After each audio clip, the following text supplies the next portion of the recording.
So welcome everyone. It's really sweet to see Tucson here and New Mexico here and San Francisco here and Sonoma County here. And Erica is traveling, visiting with her sister today. Otherwise, we would have Colorado here. And Susan Ayes is also traveling with her mother. Erica gave a beautiful first talk on Tuesday, a way-seeking mind talk. She'll give a second way-seeking mind talk here on Thursday next week.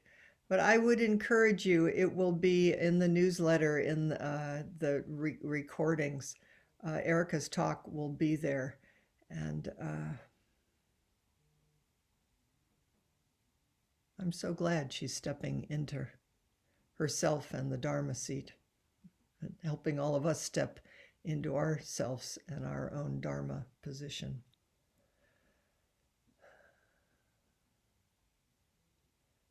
One thing that Erica brought forward is that her early practice, her early training was in a Rinzai tradition, which is same root, same heart, but very different than Soto Zen in its manifestation.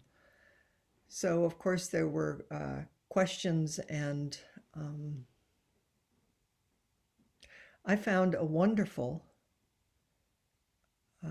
essay by Joan Sutherland in The Lion's Roar. Joan Sutherland is a transmitted teacher in the Pacific Zen School, which is in Eiken Roshi's lineage, which is a Koan tradition, and a Koan tradition rooted in the Mumonkan. And she speaks really beautifully to the different traditions, the roots and origins of Rinzai and of Soto. And she speaks to it in the context of freedom, finding freedom. So I thought, well, thank you, Joan Sutherland. You are part of the practice period, and we are part of you. I've read and studied other things by Joan Sutherland, and she's a wonderful and quite mature teacher.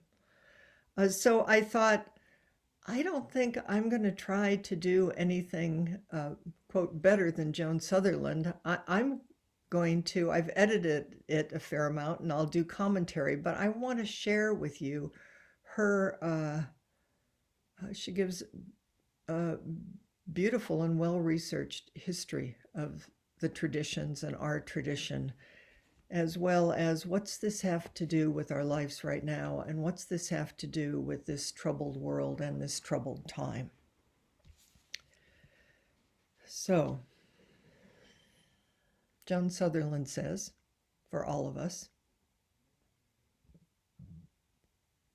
several years ago, in the face of a creeping despair about the state of the world, anybody else experienced creeping despair about the state of the world? May come and go, but she began exploring her own Zen koan tradition and what it has to say about unending conflict, environmental disaster, the starvation of millions, and the small figure in the corner of the painting tipping her head back to take it all in.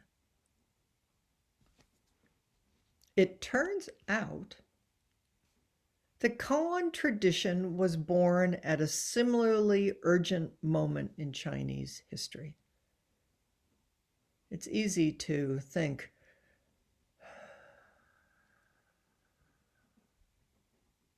this is the worst of times. They must have had it better back then. Dogen also lived in a particularly turbulent political time.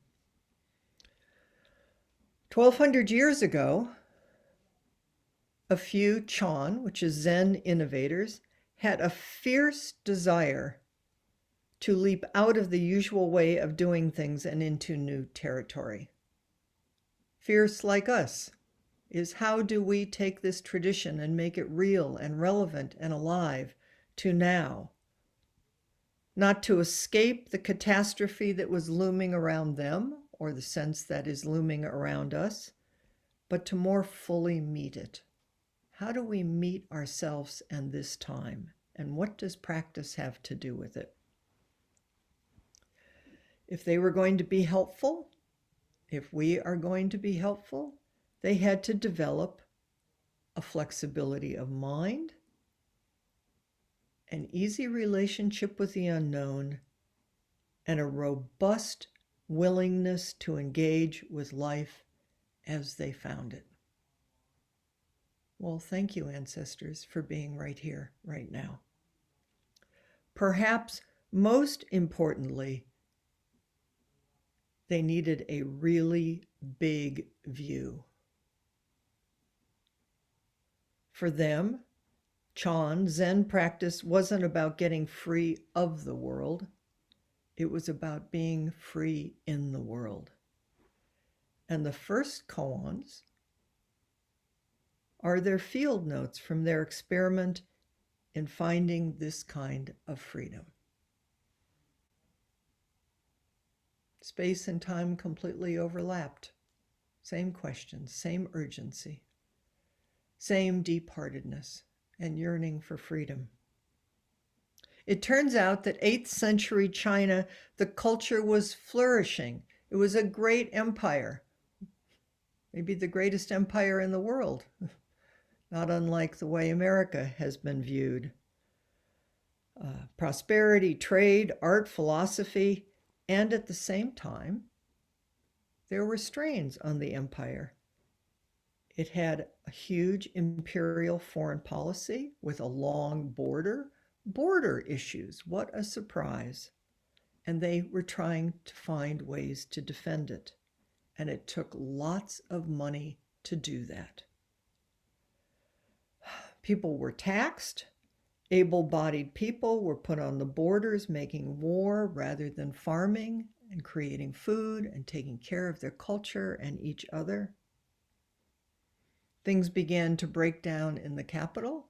I wonder if they were even scaling the walls. No, that was just my little commentary. But life was getting harder and more uncertain. So eventually what the government did in China in the 8th century is it brought in mercenary armies. And that worked for a while, but at a certain point, the mercenary armies, you better be careful what you invite in, declined to leave. They would not leave. And they set up a rebel stronghold in the ancient capital. It was known as the Anlushan Rebellion, and it began a decade of civil war, of famine and disease, and 2 out of 3 Chinese died. The empire began to collapse. It was devastated by conflict and starvation. It took a long time for things to reestablish in a kind of order and stability. So practitioners, Zen practitioners like us, saw in our world things are always getting broken and mended and broken again. And there is also something that never breaks. What is it? Everything rises and falls, and yet in exactly the same moment, things are eternal, no coming, no going, nowhere to go, just this. So the question is how do we maintain this binocular, dual vision in a non-dual sense, not one, not two? There is coming and going, falling apart, and there is no coming and no going. Everything is perfect just as it is, always has been, isn't what we think.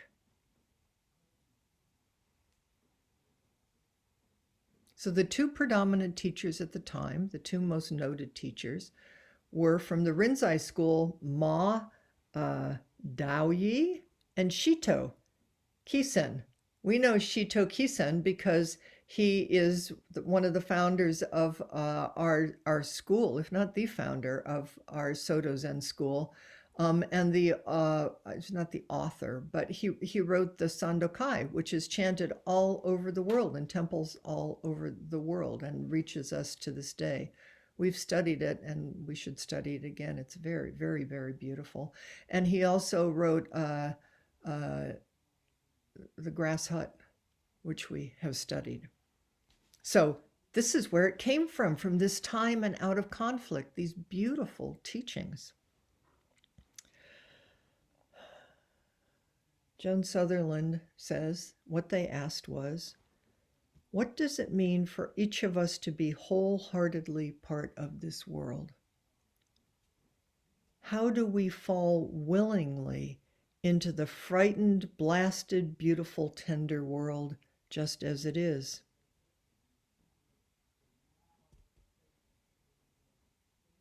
She quotes Peter Hirschach in his study of Chan as saying, they believed it's not enough to see what Buddha nature is. You have to realize what Buddha nature does. Don't just sit there and sit there. So both came from, they weren't experts. They both came from the margins of society.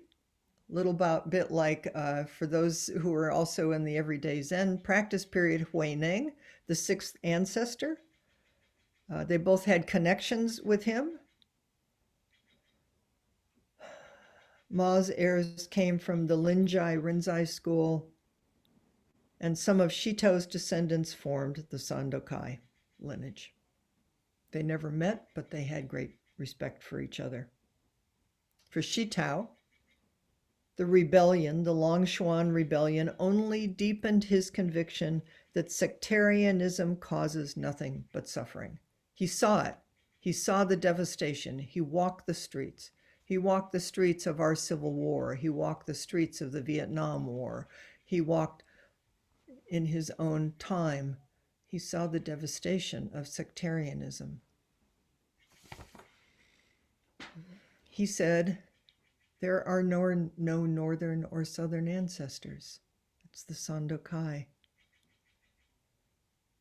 There are only ancestors common to all of us. No red states and blue states, we would say today. Just Kansas, California, Georgia, Virginia, in all of its complexity. Mazu, for 20 years walked from temple to temple in the devastation of this time. He saw it firsthand too. He eventually settled down and started his own monastery, and it became a great Chan training center. His style, Rinzai, was more direct and uncompromising and even physical, which is a little bit of what Erica was describing and bringing forward from her early training. Once he was asked about the essence of his school and his teaching, and he said, oh, it's just the place where you go to let go of your body and your life. That's all. From his perspective, the situation was so urgent and so great, there wasn't any time to think about it or sit around or do the slow school. Cut through, wake up.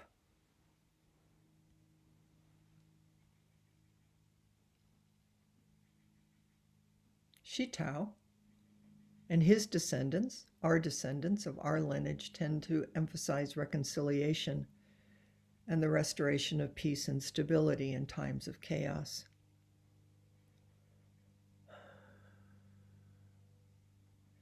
Both of them, though, thought they had one true way or tried to impose their view on the other.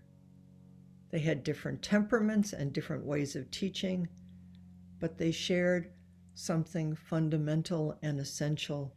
Both were deeply affected by the sorrows of their time, and so both were passionately engaged in reimagining practice in their time to help solve the sorrows and suffering of the world.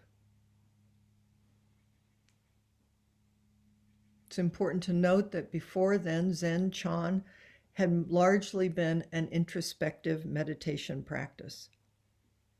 You look inward to find your true self. We still do that. That's still part of our practice.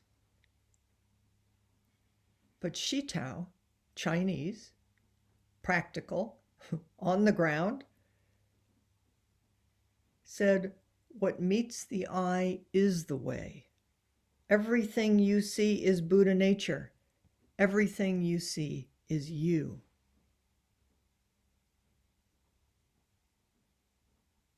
They responded to the chaos and the uncertainty and the suffering around them by saying, this is all me. This is all you. It's a swinging gate, this inner and outer.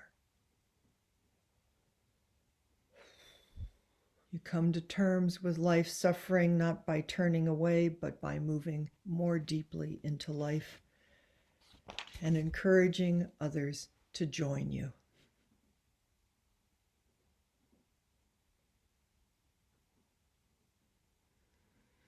Before this time, Chan Zen was largely just lectures. We still do it. Lectures are great. But what was introduced at this time is also meeting and relationship, mind to mind, heart to heart, warm hand to warm hand. They just manifested it differently. Dokusan, meeting, is the heart of our tradition. Sangha is the heart of our tradition. Coming into relationship with each other honestly, fully.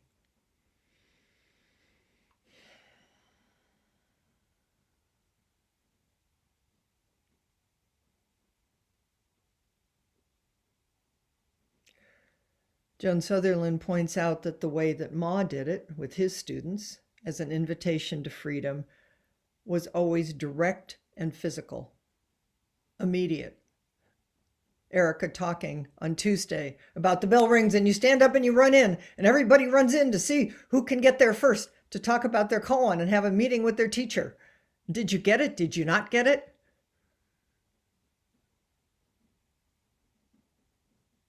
Shitao's way, as she describes it, was variations on, are you sure about that? Questioning everything. Are you sure about that?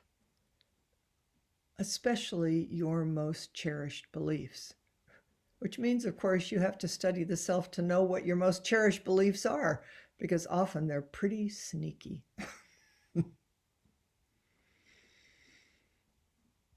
Both, in this time, asked, what's it like to have no position at all? What's it like to have no position at all? To sit in don't know mind, beginner's mind. And to reflect and mirror back that what you're looking for is already here.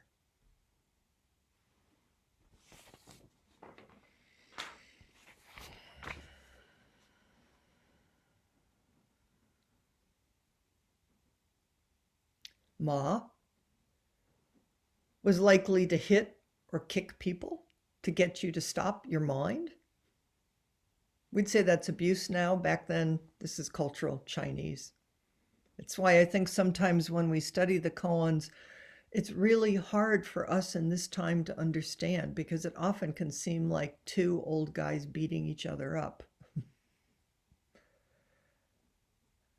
Knowing that it was a time and a crisis, and for Ma, it was a kind-hearted way of saying, we don't have time. The world is coming to an end. Please, wake up. And wasn't afraid to whack a person. The early days of San Francisco Zen Center, when I was there, we still used the kiyosaku. If people would fall asleep, you'd whack them. was formalized, like the Koan practices are.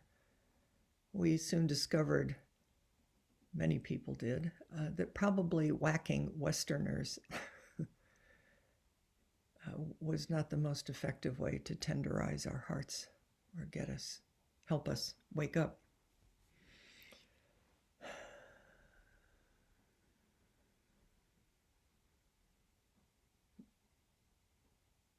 I like this phrase. It's something I've practiced for a long time.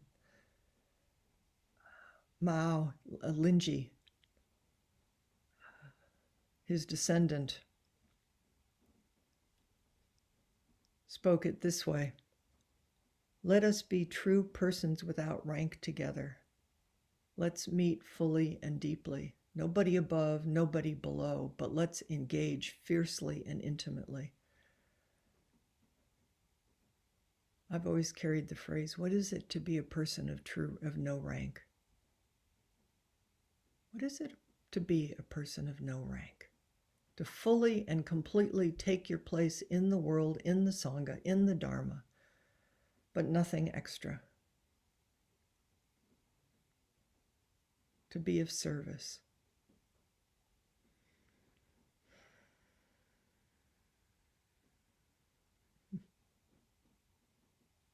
Ma was passionate that responding to our time is an essential part of realization and waking up. He once said that from the point of view of a bodhisattva, burying yourself in emptiness and not knowing how to get out is like suffering the torrents of hell. For him, hell wasn't the trouble he saw all around him. Hell was turning away from it and trying to escape into a separate peace. Thank you, Bodhisattva practice. So you might ask, how did they do that? And how are they pointing for us? How do we do this? Meet this world from a deep ground of spaciousness, openness, emptiness, that is completely meeting the world just as it is. Shitao and Ma said there's nothing special about it,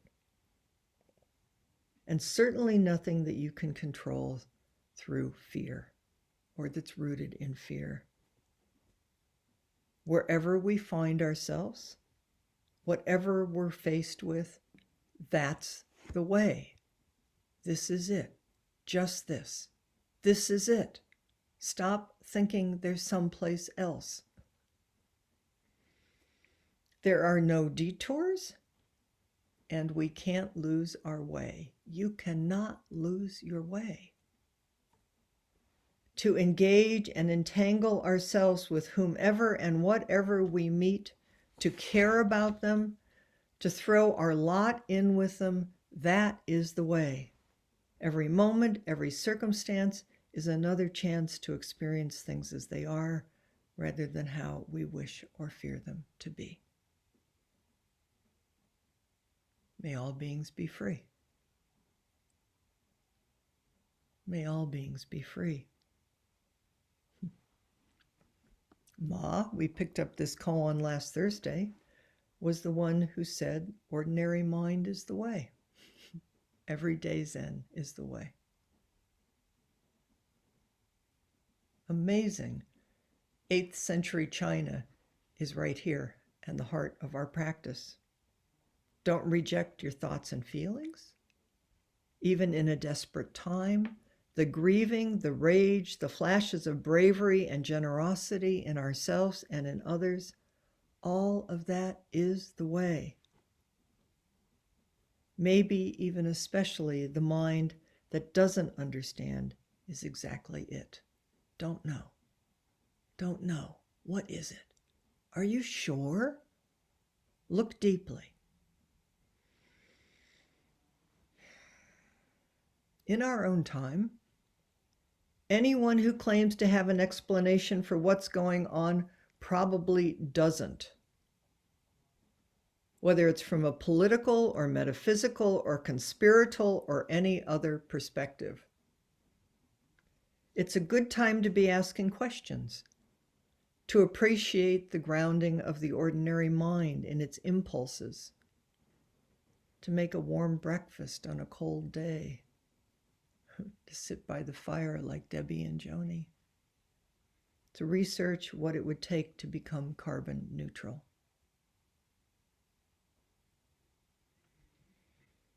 There is a unity between our inner and outer lives. A swinging gate, Suzuki Roshi would say.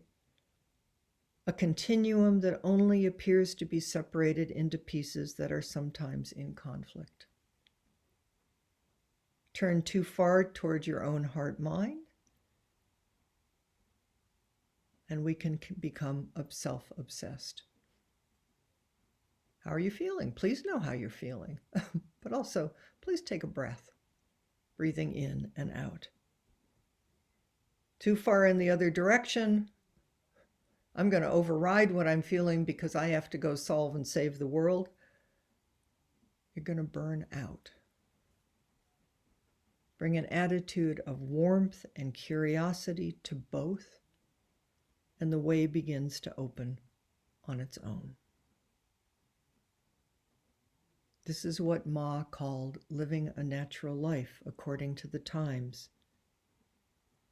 Be part of what's going on around you. He said, just wear clothes, eat food, always uphold the way of the Bodhisattva. Just wear clothes? Well, you could try not wearing clothes. Just eat food? I suppose you could try not.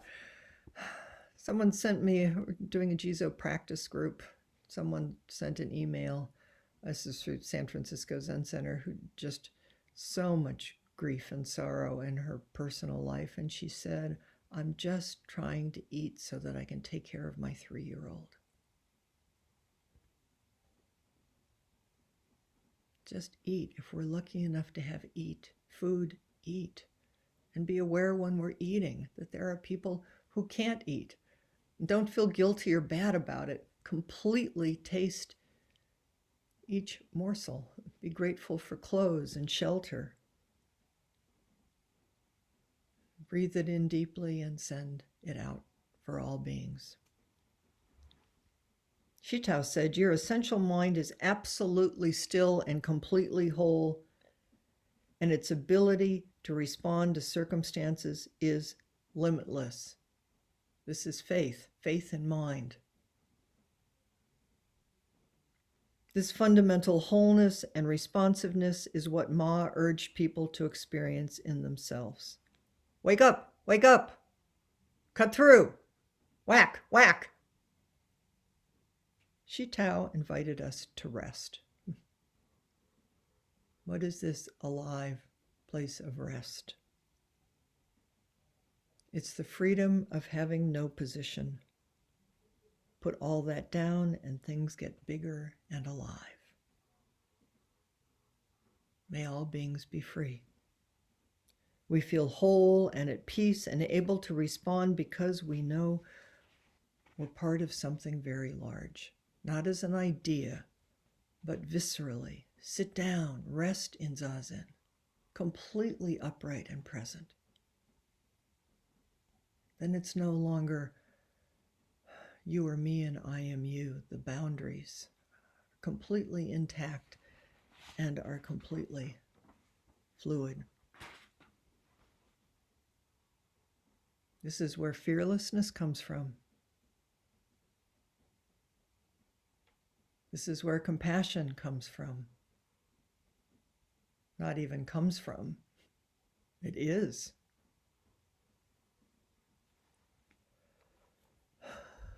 In mid-century China, Ma told them to go out and, quote, benefit what cannot be benefited, do what cannot be done. Benefit what cannot be benefited and do what cannot be done. Just because something is impossible, don't let that stop you. Put down your despair and your hope, begin from no position at all, and look for what becomes possible when you do. imagination, creativity. The entire body is hands and eyes. Listen.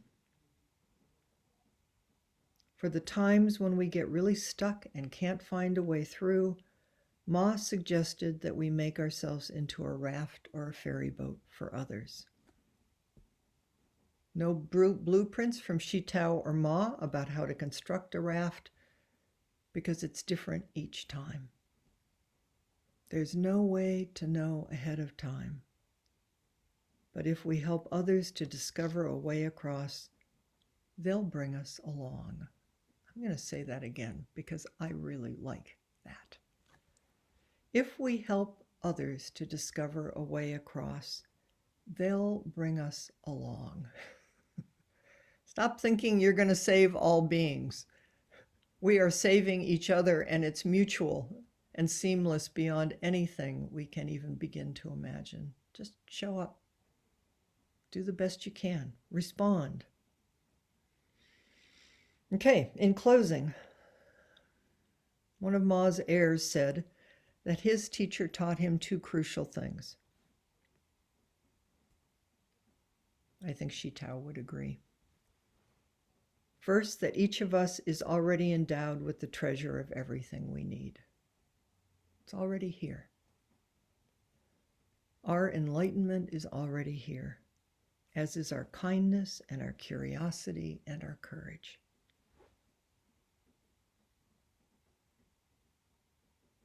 And second, each of us is free to use that treasure to respond to the life around us. It may be social action.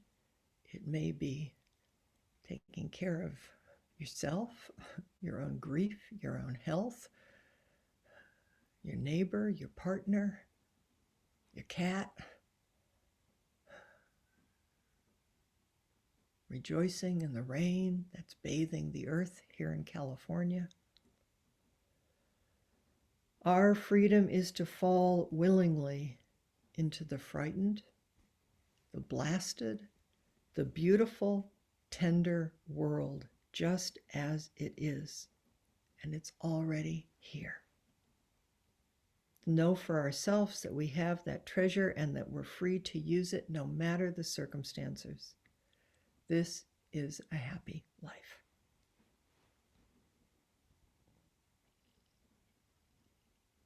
So I hope you can feel why I wanted to bring forward this beautiful teaching. So I'm going to divide us up into groups. Of course, you can respond to this in whatever comes forward. We could also, the two questions